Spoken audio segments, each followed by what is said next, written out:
in today's video, we are reacting to the luckiest unlucky people who survived the impossible. Oh my god. I don't really have much to say with the title. I feel like the title is very much self-explanatory. So with that being said, let's go to get into it.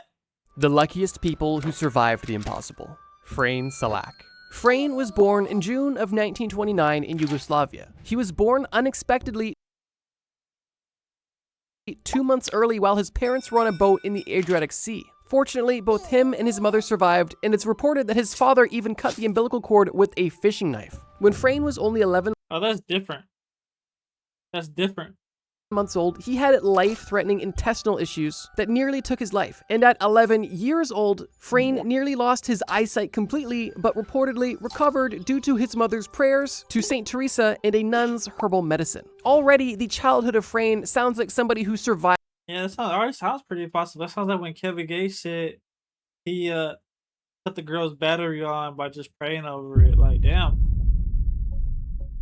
Deadly and dangerous situations multiple times. But believe it or not, the childhood of Frane Salek is actually some of the most peaceful times in his entire life. And the situations that made him now famous actually all took place after the age of 33 years old. From the age of 11 to 33, Frane lived a relatively normal life. He went to music school, became a music teacher, got married, got divorced, had a child, and got remarried. Essentially living the standard— Damn, all by 33? Shit, that nigga was moving. How he became a professor? I thought professors were normally supposed to be like old heads. Damn. Eastern European way of life. However, it was that way of life that was challenged on a train ride from Bosnia to Yugoslavia in January of 1962. According to Frane himself, he was riding this train home from work, and he was on this train with the elderly mother of the mayor of Stone. Stone being a neighboring city to the one he was born in Croatia. According to Frane, the elderly mayor's mother was his responsibility to protect, and that he did. During the train ride on this cold, rainy day, the train is traveling along a canyon. And while the landscape of this canyon was beautiful, the conditions of this canyon were about to put him in a situation far from it. It's believed that only hours prior to this train voyage, a small mudslide near the top of the canyon caused a rockfall to land directly on the train track. And while this went unnoticed by the train conductor, when the train hit the rocks on the track, it successfully derailed the train, plunging the train into freezing cold water. God damn it, where is Spider-Man where you need him? Fuck. That sounds like some shit that would happen in an Avengers movie, but like the Avengers supposed to come out and like stop that shit from happening. Like Thor, the Hulk, Iron Man, nobody. We could got none of you niggas to come help. Waters. According to Frane, after the train hit the water, he told the old woman to hold on to him and hold her nose as he broke the train window with his elbow and successfully swam him and the old woman to shore, although Frane did sustain a broken arm and hypothermia. Damn. And while Frane— Is this Frane or is this Captain America? Like, god damn, get this super nigga out somewhere, bro. You know what I'm saying? Get the goddamn, I'm saying? Hit that nigga with the super soldier serum. Got him right.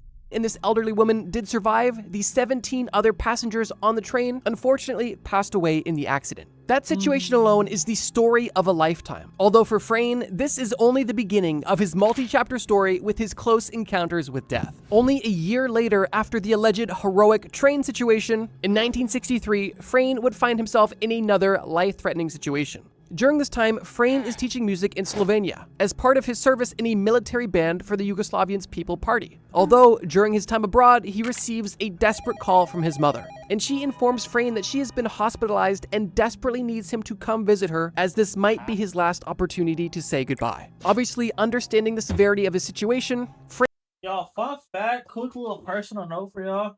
I remember back in 2020 when that C thing was going around. You know what I mean? I remember my grandma at the time lived in San Diego and I lived in Texas at the time.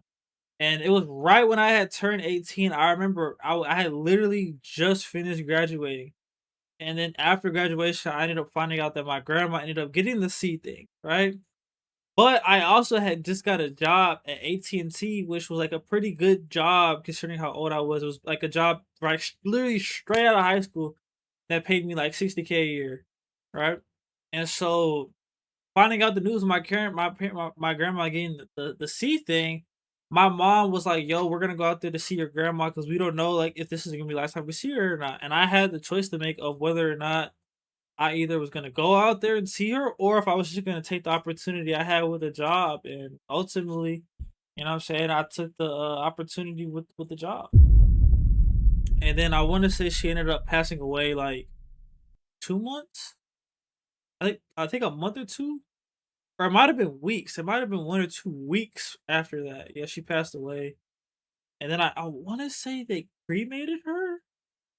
Yeah, so there's not even a burial I could go to, even if I wanted to. Uh, yeah. Damn, I haven't thought about that shit since that happened.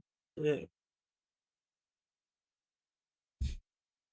Frane books the next flight from Slovenia back to Croatia, and only hours after receiving this desperate call, he is in the air. The aircraft he's on is known as a DC-10, and while it's a relatively large plane, this flight only has 17 passengers and 4 crew aboard. And at some point during this short flight, Frane begins to strike up a conversation with the flight attendant near an emergency exit to try to calm his nerves. This was his first flight ever, and it coincidentally ended up being his last as well. Frane has told reporters that during his conversation with the flight attendant, he heard a massive bang on the plane, and then almost immediately after, the exit door was ripped off of the plane behind him, causing the change in pressure to suck him out of the airplane. It is then alleged that he fell 800 meters before harshly landing in a haystack in a small farm Bro, village hell in no. Croatia. Hell no, bro. I don't believe that shit. I don't believe that shit. There's no way. You mean to tell me this nigga fell out of a plane and out of all the places he could have landed in, he conveniently landed in a haystack? Hell nah, bro. This is a believable as Helen Keller, bro.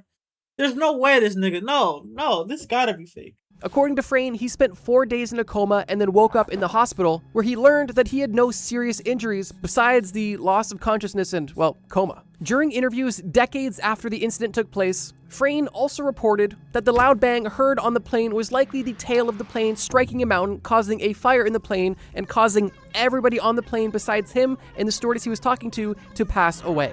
Although that's something we'll discuss more later. But in case a train crash or a plane crash weren't enough, don't worry, because there's more. In 1966, Frane was riding a bus from Yugoslavia to we Croatia. still on Frane, nigga. I thought that was it. God damn, this nigga. Bro, I actually not, because again, the whole him flying out of plane, I think that's fake, bro. There's no way that was real. When the bus skidded off the road into the river, once again drowning passengers and leaving Frane injured, although alive. Okay, I quickly wanted to talk about something that might seem off topic, but it's really not. If this nigga is real, bro, like Frank, I ain't gonna lie, bro. I gotta stay even so far. I can't be nowhere near you, bro. 'Cause, like, clearly, you got some extra shit going on that I want nothing to be a part of. Bus accidents. Frane also allegedly was involved in 3 separate car accidents where he defied death every single time. The first car accident alleged by Frane involves his car catching fire as he was driving it, nearly killing him in the process. And then a year later, he had another incident with his car catching fire, although this time the fire wasn't in the engine bay, the fire was being blown directly at him through the air vents, singeing his hair, although he was able to get out of the car in time before it exploded. And then years after that, Frane alleges that he was driving on a canyon road when a United Nations military truck improperly took a curve on this steep mountain road, causing Frane to swerve into a guardrail, causing his car to fly off of a cliff. However, because Frane was not wearing a seatbelt, he was able to jump out of his car and land in a Oh, bro, this shit's fake as fuck, bro. This nigga did not go through all this, bro. I refuse to believe this is a real person that really went through this, bro. This shit is fake. This shit is fake as fuck. This is an AI generated story. There is no way this person genuinely exists, bro. And if this person exists, bro, somebody show me a family member, something, bro. So I just refuse to believe that this nigga is a real person. You know what I'm saying? Like, this nigga making what Helen Keller did seem like it's some normal shit. Cause like, bro, how you go through all these Final Fantasy ass events and not, like, people have passed away for way less. So no, it's just not believable. Before his car made a 300-foot plummet to the bottom of the canyon and exploded. Now, after surviving all of these death-defying situations, it would be reasonable to say that this guy has likely won the lottery multiple times over. Although in 2002, that metaphor would also become reality, because during that year, Frane bought a lottery ticket and ended up winning over $1 million equivalent. It was after this notable lottery winning when the story of Frayne Selleck kind of became publicly known, because after this lottery winning, he began doing public interviews, and the stories that he was telling was simply too much to deny. And he began to do more and more interviews, and these stories began to go viral. So viral, in fact, that in 2004, Frayne even starred in a Doritos commercial. And it's even alleged that during the drive home from this Doritos commercial, he hit a deer in his car, which is unfortunate and also dangerous. Now, if you've been paying extra attention, you would have noticed that I've been putting extra emphasis on the fact that all of these stories are either alleged or reported by Frayne and not, well, proven. Almost all of the death-defying stories we know about Frayne became widely known. Cause who this nigga think he is, bro? This nigga think he goddamn James Bond or some shit, bro. Like, this nigga said he jumping out of cars and goddamn saving people and shit while someone's like, bro, get the fuck out of here, bro. This shit ain't real. Decades after they happened. And out of all of these now famous stories, none of them have been independently verified. And there has also been contradictions found within different tellings of these stories by Frayne, meaning that there may be a bit of fiction mixed in with the facts. Although I did want to tell this story because of how insane it is and how, well, popular it's kind of became. Regardless if you believe Frayne or not, or you believe he was punching up his stories or making up complete fairy tales, the reality is Frayne is famously known as one of the most lucky, unlucky men to ever live. And whether or not his stories actually happened or even kind of happened, we may never know. Frayne passed away at the age of 87 in 2016. And today, we are still telling the stories that he told. Fact or fiction, Frayne, the humble music teacher from Croatia... No, this shit is fiction. Fuck, this nigga did not go through all this, bro. ...turned himself from man to legend. Ron Hunt. It is August 2003, and Ron Hunt is a 41-year-old construction worker working in California. He is your average run-of-the-mill blue-collar man. He likes truck, beer, boob, and he certainly doesn't mind getting an eyeful of either of those things. However, on this fateful day, Ron was about to get an eyeful of something he did not bargain for. This day on the job site started like any other, briefing with the other contractors and then getting right to work. Shortly after starting his shift, Ron was tasked drilling a hole in cement roughly 5 to 10 feet off of the ground. This task was nothing new to Ron, and he grabbed the appropriate tools. He grabbed an impact drill with an 18-inch chip auger drill bit and a 6-foot ladder. Approaching the wall on the job site that required the hole, Ron carefully set up the ladder, ensured that it was sturdy, and then began to climb the ladder, and then, of course, drill. However, almost instantly after beginning to drill this hole, Ron could tell that something was not right. The 18-inch drill bit was struggling to make any progress into the concrete, and while Ron was trying to use leverage to force it into the guide hole, he noticed that the ladder was not as sturdy as he once thought. Although, almost immediately after noticing that the ladder was not extremely stable, his footing gave way from right below him, and he lost his balance and fell forward. This situation is terrifying. However, for Ron, this is something that he was trained for. And as a construction worker with decades of experience, he knew that when you're working at heights, if you are falling, you should throw your tool as far away as you can. And that he did. Although, unfortunately, Ron did not throw the drill far enough. And instead of having the drill land feet away from him, the drill landed drill side up on the ground directly below Ron. And Ron fell directly onto the drill, having the drill bit penetrate through his right eye. Oh my God.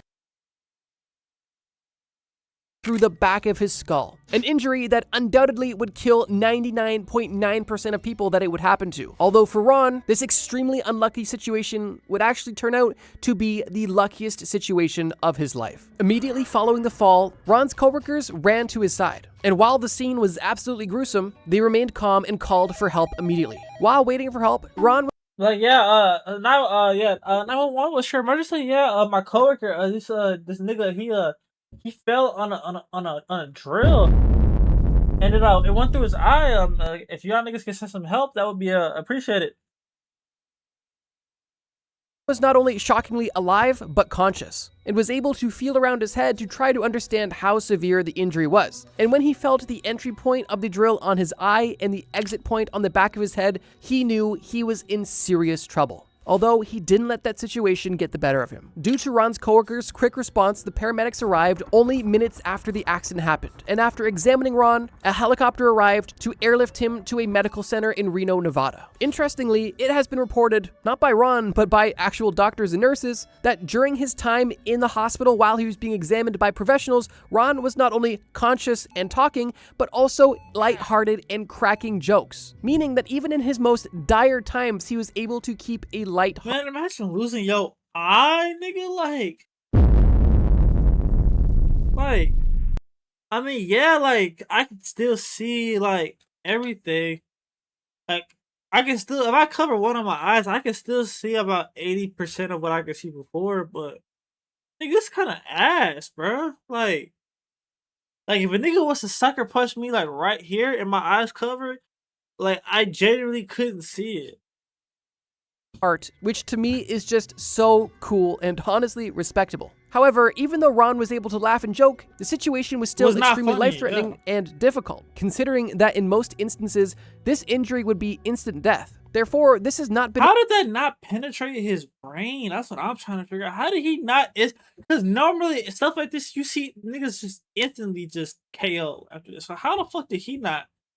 An injury that has been often treated, meaning that the medical professionals not only had to think fast, but leave no room for error. Because while Ron was alive now, there was so many opportunities for them to accidentally kill him while trying to remove the drill bit. While the doctors and nurses were examining Ron, they were able to discover why this injury didn't kill him. And that's because the path that this drill bit took through Ron's skull was almost the perfect trajectory to not puncture the brain whatsoever. Looking at an x-ray, they were able to see that the drill bit literally pushed the brain out of the way rather than penetrating through it, which is why Ron not only survived but also had no neurological issues. He wasn't paralyzed, he wasn't lacking motor skills or speech function, he was all there, just with a giant metal spike in his head. Interestingly, one of the first treatments that Ron received was a tetanus shot and an IV full of antibiotics. And this is because there was a massive non-sterile foreign object that not only caused but also resided within multiple lacerations to the head, holes in the skull, and was also currently in contact with the brain. Yeah, exactly. Like if this was put on concrete, like I'd imagine putting this inside of your body is probably not a very good thing, you know? Raw. And because of this, there was an overwhelming opportunity for infection to take place either in the skull, the brain, or either of the skin lacerations. Meaning that even if they were able to successfully remove this drill, there was still a significant chance of infection taking Ron's life. After receiving this first dose of antibiotics, he was sent to the operating room, where the removal procedure began. And while it may seem like one of the most counterintuitive and dangerous methods, the way that the doctors decided to remove the drill bit was by using the same way that it got in. That's right. In the operating room, they put Ron on a ladder and made him fall on the ground so that the floor would push the drill bit out. That's a lie. I'm totally joking. What they actually did in the operating room was slowly and carefully screw the drill bit in reverse so that it would easily make its way out. And the reason they were able to do this was because there was no brain tissue entrapped in the drill. Because it wasn't penetrated, it was simply pushed to the side. And once the drill was fully removed from the skull, the doctors were then able to begin a massive cleanup job, making sure that this huge wound was not and did not get infected. They removed dirt, debris, bone fragments, and dead tissue, which unfortunately included his right eye. Although after the surgery and the following surgery to fix some of the fractures in his skull, Ron spent a few weeks in hospital being monitored to ensure that no infections would grow, and once doctors were satisfied that his condition was stable, he was released to go home and went on to live a normal life, and actually became known as the Miracle Man because of how lucky and unlucky this man was. After everything was said and done, the only lasting impacts that Ron had due to this event were the fact that he was blind in the right eye because he didn't have a right eye, and nerve damage to one of the nerves on the right side of his face, meaning that the right side of his face was essentially paralyzed. But beyond those two effects specifically, Ron made a full recovery, and still to this day lives a normal life. And while it definitely feels a bit odd to call somebody lucky for losing an eye and having facial nerve damage, when you understand the context of the situation, it's easy to see how lucky and unlucky Ron truly was. Unlucky, obviously, because of the accident that took place, but lucky because he literally survived the impossible, and potentially the world's most severe This nigga looked like he could be Stone Cold Steve Austin's cousin. lobotomy we've ever seen. Roger Woodward. It was a warm July day in 1960, and a New York father decided it was the perfect day to take his two children on a boat ride. The location to take his children on the boat ride was an area of water in New York known as the Upper Niagara River, the river that leads directly to Niagara Falls, the iconic waterfall on the border of the United States and Canada. This was a boat ride that this man had done numerous times before, although on this boat ride, things would not go so smoothly. As reported by Roger Woodward himself, decades after the event took place, his recollection of events are as follows. Roger, the son, his sister, and his father were all enjoying the relatively standard boat ride when Roger asked his father if he could steer the boat for a little while. His father agreed and allowed him to sit on his lap on the seat, although almost instantly after joining his father at the wheel, the waters began to get dangerously rough and the boat began to develop motor trouble, leaving the boat essentially stranded in dangerous water. Realizing that the situation was dire, Roger's father removed Roger from his lap and tried to take control of the boat, although his efforts were unsuccessful, and the boat actually ended up capsizing in the river due to the severity of the waters they were in. When the boat capsized, I would have been fucked, bro, because y'all know black people can't swim. Yeah, no, I would have been good as deceased, man. Hell no. Yeah, lucky to even that. Matter of fact, I've actually drowned or almost drowned twice in my life. Yeah, I want to say twice. One was in like 5th grade at I forgot, Ferris trip, field trip. Yeah, one was on a field trip to a water park. I drowned. I got saved by somebody's dad. And then the other time, I want to say my aunt, look, he tried to drown me on some shit, like trying to play around, but like I almost like legitimately drowned because she threw me back when I was a kid. Like, you know what I'm saying?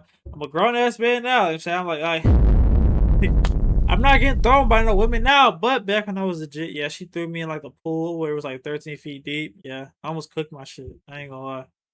all three of the family members were tossed into the water, and each one of them had a different experience. Roger's sister, who was 17 at the time, was shockingly saved and pulled out of the water only 6 meters of the edge of the falls. Although for her brother, Roger, and her dad, they were not so lucky to be saved. And both Roger Woodward and his father went over the Canadian Horseshoe Falls. Now, if you know anything about Niagara Falls, there has been numerous people who have gone over the falls, many of which who have not survived. It's actually been estimated that since 1850, there have been at least 5,000 people who have gone over the falls. And it's also estimated that there are 20 to 30 deaths that occur annually at Niagara Falls, although mostly due to personal intention, if you understand what I'm saying. Now, out of those thousands of people that have gone over the falls, it is reported that only 16 to 20 have been confirmed to survive the extremely deadly and dangerous Niagara Falls. Now, I mention this to give context about exactly how deadly and rare it is to even survive. Just doing some quick math based on the estimates, that's literally a 0.05% chance of surviving.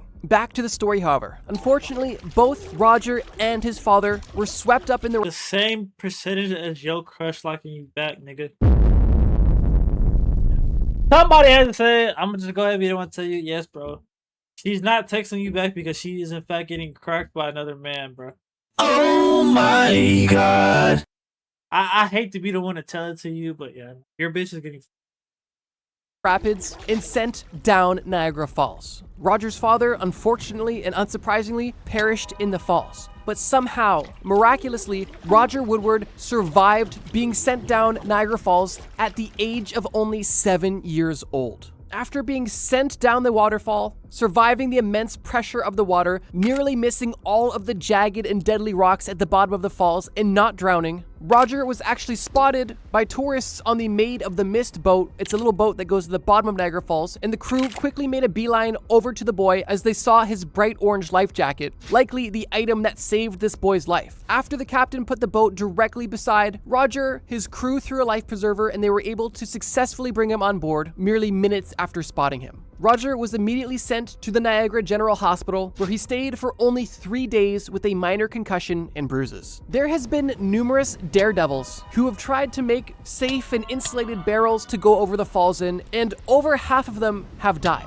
Although, this 7-year-old boy who was simply trying to have a good time with his family went over the falls, survived, and lived to tell the tale. And he has since this event visited Niagara Falls often into his adulthood. Roger was undoubtedly extremely lucky in this extremely unlucky situation, and he has gone on record saying that he is extremely grateful to be alive. Speaking of lucky situations, I would say it's pretty lucky that you found this channel. Realistically, there are millions of YouTube channels, and you could be watching anything right now. So the fact that you found my channel, to me, is super lucky, and I hope that you're enjoying this video. Now, I've never really...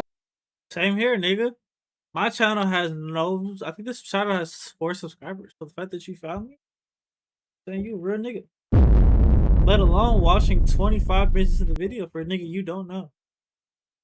I appreciate that, man. That's real nigga shit. Made a video on this topic before, so I just wanted to say if you guys would love to see a part 2 about people that survived the impossible, the luckiest, unlucky people, leave a like or leave a comment below saying part 2 so that I know you guys want more of this topic. If you're new here and haven't subscribed yet, please consider doing so, because we make cool videos every single Friday. But with that being said, let's get to the final entry of this list. Bill Morgan.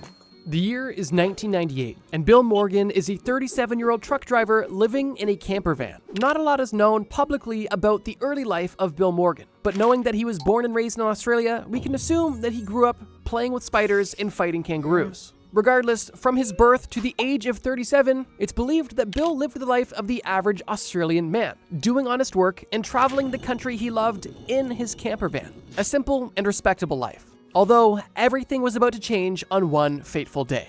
During what appeared to be a relatively normal drive in his camper van, Bill was struck and nearly killed in a car crash that seemingly happened in the blink of an eye. Fortunately, Bill was able to survive this car accident, although not by much. And while he was recovering in the hospital, it was discovered that due to this car accident, he actually developed a heart condition. Now, while most of us would consider a heart condition a better trade-off than death in this situation, this heart condition was still not ideal. And what doctors recommended to Bill was that he take a certain medication to help relieve his symptoms and protect his heart. Although, when Bill started taking this medication, he suffered a severe allergic reaction that once again nearly killed him by ironically triggering a heart attack. After experiencing this cardiac event due to this medication, Bill was declared clinically dead for 14.5 minutes. Although he was miraculously revived by paramedics and was then sent to the hospital where he spent 12 days in a coma. And during this time, things were not looking good. And doctors were actually advocating to Bill's family that they should potentially consider end-of-life planning and, well, pulling the plug. And while that sounds absolutely unfair and devastating and cruel, the reality is it wasn't necessarily bad advice from a professional perspective. And that's because previously, as we know, Bill was clinically dead for 14.5 minutes, which statistically speaking means that even if he were to recover from the coma, he would be in a severe, likely vegetative state due to the cognitive decline his brain would have experienced without having oxygen for such an amount of time. For context, brain damage begins to occur at only 4 minutes without oxygen. So the fact that he was dead for over 14 minutes paints a pretty severe picture. However, because Bill had already been so lucky up until this point, and his family was so determined and dedicated, they decided to do no such thing. Unfortunately, after 12 days of being in a coma, he not only woke up, but woke up and made a full recovery, having all of his mental faculties and being able to walk and talk. Something that has to be a statistic anomaly. But we're not done yet. So far, Bill has beaten death in the form of a car accident, in the form of an allergic reaction, in the form of being literally clinically dead, and in the form of a coma. Although, even though every one of those instances is an expression of bad luck, it's also an expression of good luck because he, well, survived them seemingly unscathed. Although, unbelievably, he didn't use up all of his luck on all of these near-death experiences. And that's because in the year following the car crash and coma, Bill not only bought a lottery scratcher ticket, something he did weekly, but he also won. And he didn't win $5 or $10, he won a Toyota Corolla that was worth anywhere from 17 to 30,000 Australian. Well, I thought they would have said my nigga was gonna be a millionaire. Man, ain't nobody worry about no weak ass Toyota. Dollars. And this is where the story gets really quite interesting, because similar to Frane's story at the beginning of this video, after this lottery winning, Bill's story became publicly televised, and it was spreading rapidly and so interesting because of how much misfortune he experienced, only to then go on and not only survive, but win the lottery. And because his story was so interesting, the news wanted to do a segment about Bill. While filming the segment, the news anchor asked Bill if he minded buying a lottery ticket so they could reenact the scene where he won the car. And since scratching lottery tickets was a pastime of Bill's, he had no issue doing such. Although, to the surprise of everybody, when Bill went ahead and bought and scratched off the lottery ticket simply to just get some B-roll for the news, he was shocked at what he had found. While the cameras were rolling and Bill was simply silently scratching off a ticket, Bill suddenly froze and the energy in the room paused. Bill turned around, looked directly at the camera, and quietly said, "I just won $250,000. I'm not joking. I just won $250,000. And then immediately after realizing what he had just said, shout out my nigga Bill, man. This stories like these are be so motivating. Like, it shows you no matter what, even if you're going through the most like crazy fucked up shit or whatever, bro. Like, and you feel like you're down at the bottom, it can't get no worse. It's like, I mean, hey, you know, you want to look at the bright side, like, it, you can only go up from here. You know what I mean? Like, it can only rain for so long. It can only rain and pour for so long, you know what I'm saying? Eventually, the sun got to come out. It's just like how life goes. The sun got to come eventually. And one, he put his hands over his head and said, "Please don't film me. I don't believe this is happening. I think I will have another heart attack." Bill was obviously shocked about what had just happened, likely more shocked than us. And once the reality set in a bit more and he knew he wasn't having a heart attack, he quickly called his fiancée, told her that they could buy a new house, and she even later went on to tell the news, quote, "I hope he hadn't used up all of his good luck." And one of my favorite parts about the story is that this is verifiable, and the footage of this happening is literally on YouTube right now. I'm going to play a short clip of it, but it is just so wholesome to see this man's genuine reaction to finally catching a break after nearly losing his life multiple times. Realistically, dude. And just to think, bro, the doctors wanted to take my nigga out. They wanted to get my nigga packed and send him gone, you know what I'm saying? And the family said, nah, we ain't doing that one. You know what I'm saying? I guess it's nothing to show. Then no matter how hard shit could be right now, bro, you know what I'm saying? Eventually every dog gets his day, bro. It's just that you're gonna be alive long enough to see it. To no fault of his own.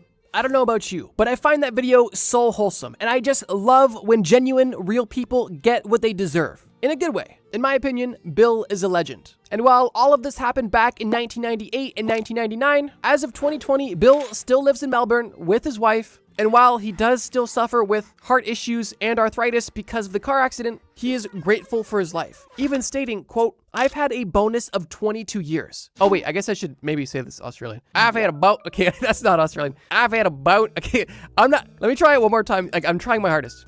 Yeah, I've had a bonus of 22 years. Okay, like, I'm gonna try it, but okay, let's just try it. I've had a bonus of 22 years, and that's the, wait, again. I've had a bonus of 22 years, and that's the best way to live your life. Every day I get up and put on my shoes, and even if I'm not real well, I still shuffle down the road and smell the roses. Look at the sun and think about how lucky I am." That was potentially the worst accent you've ever heard, but it's also a true expression. Yeah, that shit was fucking, that shit was awful, bro. Oh my gosh. Expression of gratitude, which for me makes Bill that much more of a legend. And it's even reported that to this very day, Bill is still buying lottery tickets every single week. And who knows, maybe soon there'll be an update to this video where Bill won the lottery once again. But even if he never does, I would say he is very much so a lucky man who beat some pretty unlucky situations. Ladies and gentlemen. Yeah, but that nigga, Brain, that nigga is fake, bro. That nigga did not do that shit. So he's capping. But yeah, anyways, that being said, man, y'all know y'all thoughts in the comment section below. Hit that like button, hit that subscribe button. You know what I'm saying? Every single sub is greatly appreciated. And until next time.